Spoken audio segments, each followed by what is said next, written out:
It's not what happens that determines the major part of your future. It's not what happens. What happens, happens to us all. The key is what you do about it.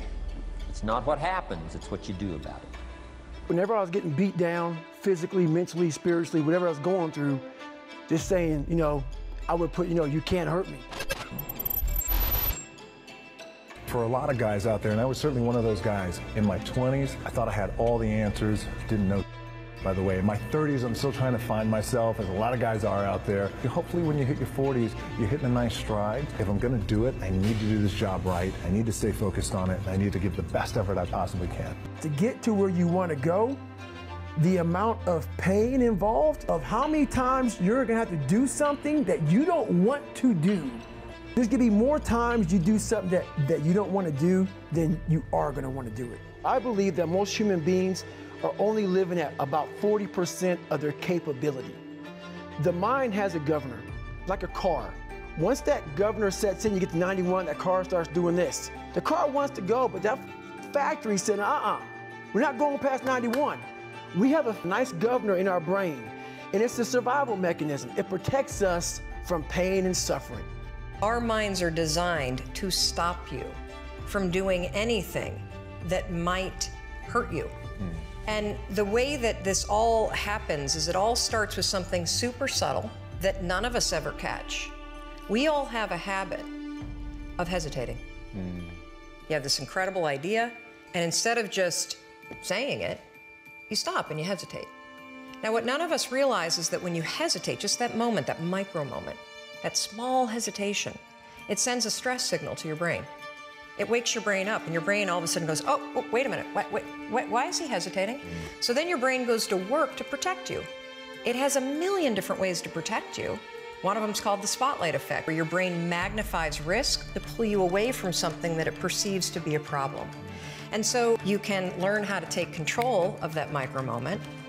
Now it starts. Okay, I'm feeling pain. My mind's saying all this to me. It's saying, get out of here, run, flee. The fight or flight kicks in. It starts telling you all these things. You start to believe it. This is the time where you have to gain control back of your mind. It's okay, let me see if I can go 45%. Get to the spot where your mind is saying stop. Wherever that is, you gotta get there first. And then that's when that starts to work for you. You gotta control yourself in that moment. Those days when I'm tired or worn out or basically sick of the grind, what do I do on those days? I go anyways. I get it done, even if I'm just going through the motions.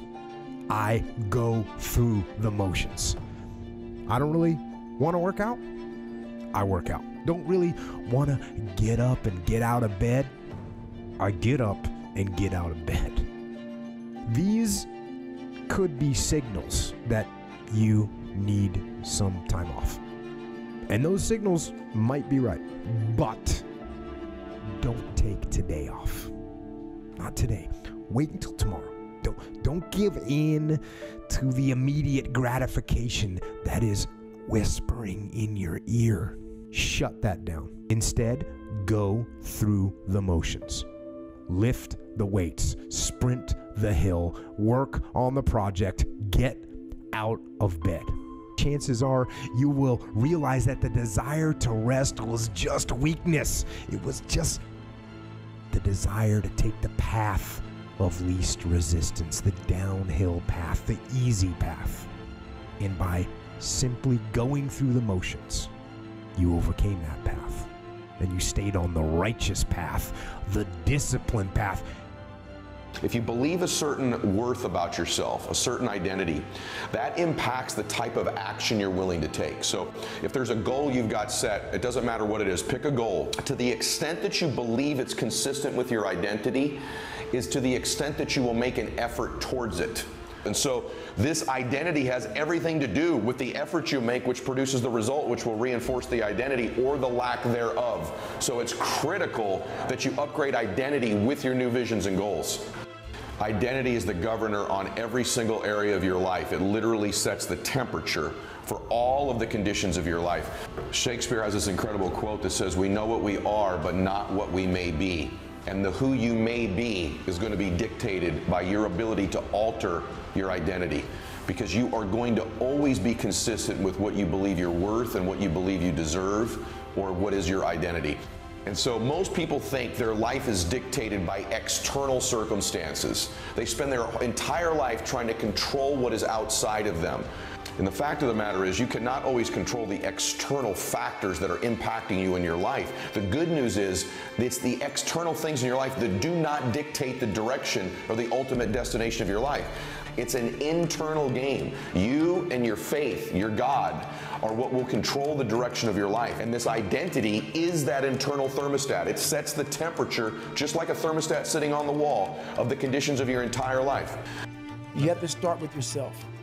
So what happened was we start to get, I call it like the rucksack. As you're growing up, we all have a backpack. Most of ours, hopefully, is empty, you know, and what we put in it is all the crap we go through in life. That's what is in the backpack for the civilians, and we carry it around with us. So what you have to start doing is realizing that no matter where you're at in life, no one's coming back to help me. So it starts with that person in that mirror. You have to realize you are on your own now. And whatever else you believe in, I don't care what you believe in, but on earth, it's a very lonely journey. I have to face myself. The only way we can go forward is to go all the way back to the beginning, to your childhood, because that's where everything starts. And that's very scary to do for everybody. You have to go back to fix all your problems. You need to stop what's no longer needed. In other words, there were behaviors and thoughts you've had in the past that were needed to produce the results you currently have. What do I need to drop that's no longer needed? Is it a person? Is it a thought? Is it a behavior, or is it an emotion? But that thought, that behavior, that emotion, that person is no longer needed for you to go to the next level of your identity, the next level of your performance, the next level of yourself.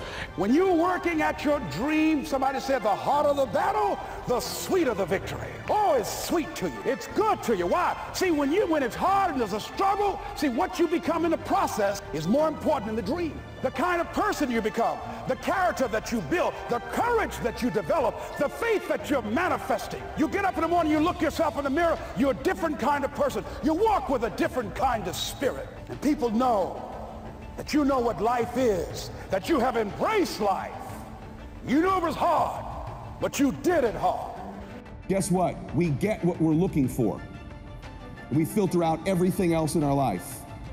You're going to get what you're looking for even if it doesn't even exist, even if it's not even there. If you're looking for negatives, if you're looking for setbacks, if you're looking to be looked over, you will find it even though it's not supposed to be there. But if you're looking for victory, for winning, for recruits, for people to change your life, for magic moments, you will find them if you're looking for them. I promise you that's true in life. You will not find toughness in a comfortable environment.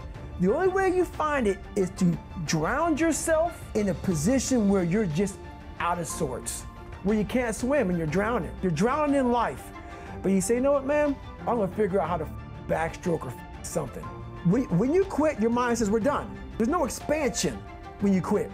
When you say, you, this sucks, I'm drowning, I'm miserable, I'm suffering, I'm broken, but I'm not going anywhere. What happens to your mind, it says, he's not leaving.